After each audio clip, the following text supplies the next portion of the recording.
Medical पाठशाला। Hello friends, आज की वीडियो में हम देखेंगे बिलिरुबिन का नॉर्मल मेटाबॉलिज्म कि बॉडी में हमारे नॉर्मली बिलिरुबिन का क्या मेटाबॉलिज्म होता है, कहाँ से बनता है और कहाँ जाकर के कैसे एक्सक्रीट आउट होता है। सबसे पहले हम देखेंगे इसका सोर्स क्या है, कहाँ से बनता है ये। इसका जो है सबसे बड़ा सोर्स क्या है, आरबीसी का टूटना, कैटाबॉलिज्म ऑफ आरबीसी। जब आरबीसी पुराने ओल्ड हो जाते हैं, 120 दिन के हो जाते हैं, तो वो जाकर के टूटते हैं स्प्लीन में, लीवर में। तो उनका टूटना जो है, उनके टूटने से हीमोग्लोबिन निकलता है। फिर हीमोग्लोबिन ही जो है कन्वर्ट हो जाता है बिलिरुबिन में, उसका एक प्रोसेस के जरिए। 85% तो इस तरह से बिलिरुबिन बनता है, और बाकी जो 15% बचा है वो बनेगा non haemoglobin haem containing pigments. कुछ ऐसे पिगमेंट्स यानी हीम कंटेनिंग पिगमेंट जो नॉन हीमोग्लोबिन होगा, जैसे मायोग्लोबिन है, कैटालेज है, साइटोक्रोम है। और बाकी बचा हुआ जो है इनइफेक्टिव इरिथ्रोपोइसिस से आएगा, यानी इरिथ्रोपोइसिस सही नहीं हो पाई आरबीसी बनने के दौरान। जब फॉर्मेशन हो रहा है आरबीसी, उस टाइम उसमें अगर कोई फॉल्ट हो गई तो भी जो बनकर आएगा आरबीसी वो सही नहीं होगा, जल्दी टूट जाएगा और फिर हीमोग्लोबिन टूट करके उसमें से बिलिरुबिन अलग हो जाएगा। तो ये सोर्स हो गया इसका कैटाबॉलिज्म ऑफ आरबीसी। उसके बाद हम देखेंगे इसका ट्रांसपोर्ट कैसे होता है। ट्रांसपोर्ट इसका जो है मेनली क्या, सिर्फ एल्बुमिन से ही होता है। एल्बुमिन आपने पढ़ा होगा कि तरह का प्रोटीन है जो ट्रांसपोर्ट कराता है। अब इसका यहाँ पर बिलिरुबिन का ट्रांसपोर्ट ये कराएगा।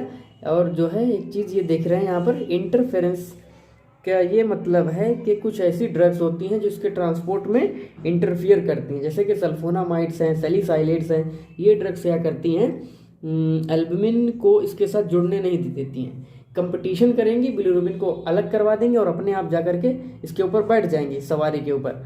वो जो है बिलिरुबिन जब ब्लड में ज़्यादा ऐसे ही खाली टहल रहा है तो वो जाएगा ब्रेन में, जाकर के ब्रेन टिश्यूज में पहुंच सकता है और प्रॉब्लम कॉज कर सकता है। बच्चों में ये ज़्यादा बीमारी कॉज कर सकता है, उसको हम कर्निक टेरस बोलते हैं, कर्निक टेरस बोलेंगे, ठीक है। तीसरे फेज में अब क्या होगा, ट्रांसपोर्ट भी हो गया। ट्रांसपोर्ट होने के बाद एल्बुमिन से बाइंड हो गया बिलिरुबिन। अभी ये अनकंजुगेटेड है। देखिए, कंजुगेटेड और अनकंजुगेटेड बिलिरुबिन में अंतर ये है कि जो अनकंजुगेटेड वाला होता है, अनकंजुगेटेड वाला जो है ये वाटर सॉल्युबल नहीं होता है, नॉट वाटर सॉल्युबल, ठीक है, ये वाटर सॉल्युबल नहीं होता है। जो कंजुगेटेड वाला होता है, कंजुगेटेड वाला सॉल्युबल होता है, वाटर सॉल्युबल, ठीक है, ये वाटर सॉल्युबल होता है। अब हम देखेंगे, अब ये एल्बुमिन के साथ अनकंजुगेटेड वाला आया, अभी जो बन के आया वो अनकंजुगेटेड ही होता है। ये आएगा एल्बुमिन के साथ, मान लो ये आपका वो है बिलिरुबिन अनकंजुगेटेड, और इसके ऊपर सब एल्बुमिन के ऊपर बैठा हुआ जा रहा है, ये इसके ऊपर जा रहा है, लीवर में आकर के ये एंट्री करेगा। सबसे अब क्या होगा, इसका हेपेटिक अपटेक होगा, लीवर सेल के अंदर ये इंटर कर जाएगा। ये लीवर सेल के अंदर इंटर करने के बाद, इंटर करेगा जाते ही ये फिर वहाँ के एक एंजाइम से बाइंड हो जाएगा। एक प्रोटीन है साइटोप्लाज्मिक प्रोटीन, उससे जुड़ जाएगा, ये इसके साथ जुड़ जाएगा ये, ठीक है। इसको बोलते हैं, इस जिसके साथ जुड़ रहा है इस प्रोटीन को बोलेंगे GST, ग्लूटाथायोन एस ट्रांसफरेज। इस प्रोटीन के साथ अब ये जो अनकंजुगेटेड वाला प्रोटीन था हेपेटोसाइट के अंदर जुड़ जाएगा।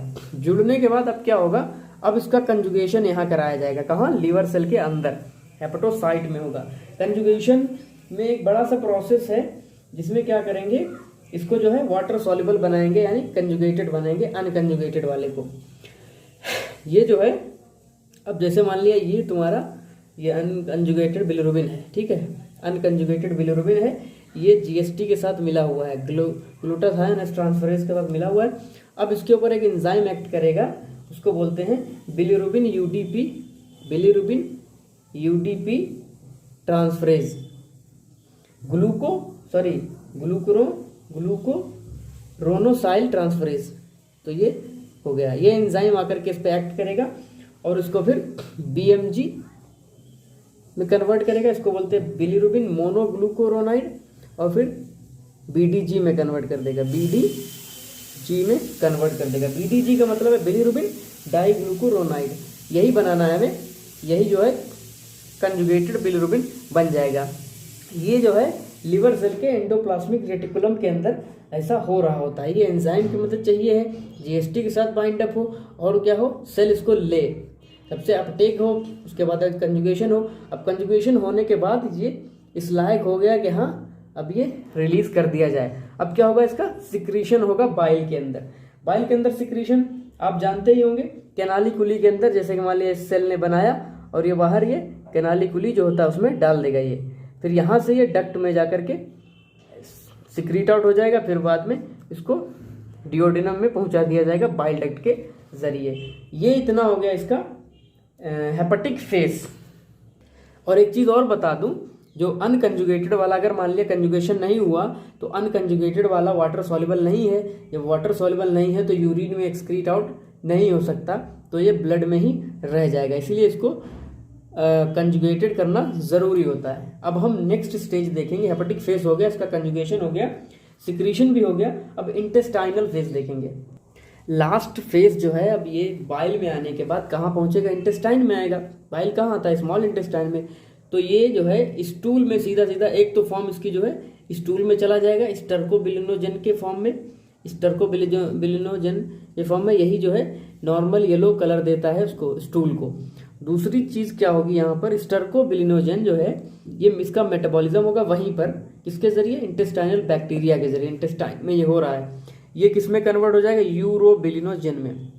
यूरोबिलिनोजन का क्या होता है कि यूरोबिलिनोजन एक तो ये यहीं से इसका रीअब्जॉर्प्शन हो जाता है इंटेस्टाइन में, ये इंटेस्टाइन है, यहाँ पर यूरोबिलिनोजन बन गया ये, ठीक है, मेटाबॉलिज्म के हुआ इसका बन गया, यहाँ से रीअब्जॉर्प्शन होगा, ये जाएगा कहाँ, ये आपका लीवर मान लो है, लीवर में फिर से ये इसका रीअब्जॉर्प्शन हुआ यूरोबिलिनोजन का, चला गया। लीवर क्या करेगा, अब ये इंट्रोहेपेटिक सर्कुलेशन के जरिए पहुंच गया।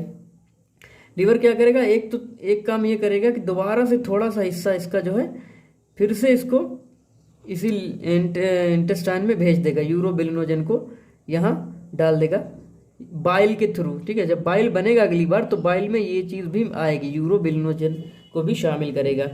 और जो बाकी हिस्सा जो है ये ब्लड में जाएगा, यहाँ आने के बाद ब्लड में जाने के बाद इसका क्या होगा, यूरिन के थ्रू एक्सक्रीशन हो जाएगा। यूरिन में ही यूरोबिलिनोजन आता है, तो वहाँ से ही, क्योंकि ये कंजुगेटेड हो चुका है, आराम से वाटर सॉल्युबल हो गया, तो यूरिन के थ्रू एक्सक्रीट आउट हो जाएगा।